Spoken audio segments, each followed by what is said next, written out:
think that intervention before third grade is most effective because that is when the child is most naturally curious about everything.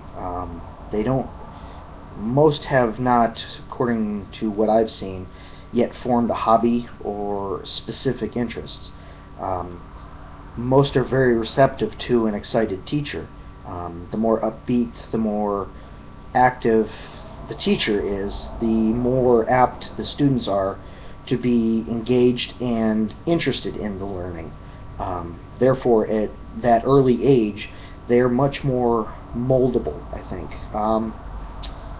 Pliable, for lack of a good term, and able to absorb that extra intervention, to be able to focus on those subjects that the students need extra work on.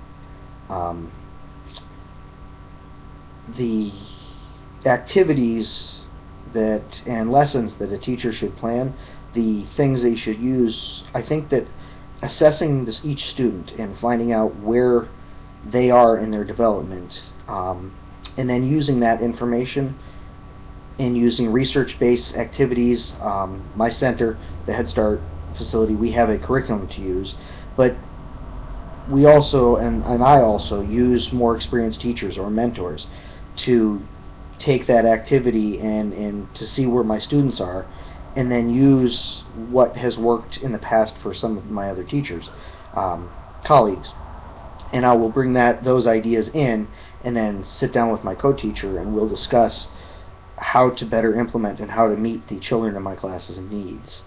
The other thing is, let's see, I think the benefits of assessing young children are you'll get a much more accurate picture of where your class is, and through that accurate picture you will again be able to implement those activities and those lessons that allow you to be much more intentional.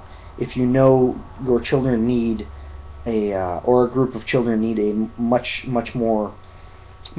better exposure to vocabulary, then those children you can sit down with and maybe read a couple different stories and give them and expose them to as many vocabulary words as you can in order to enrich them. Other students may need extra focus for, say, letter knowledge, number knowledge. Those children, you can, as you know that information, you can begin to focus on providing that extra information for each of the children. It doesn't hurt to give those that are not assessed as needing it, but it's always good to give them exposure to that. So having an accurate assessment allows you to become much more intentional because you'll have that information and you know where to focus your lessons on.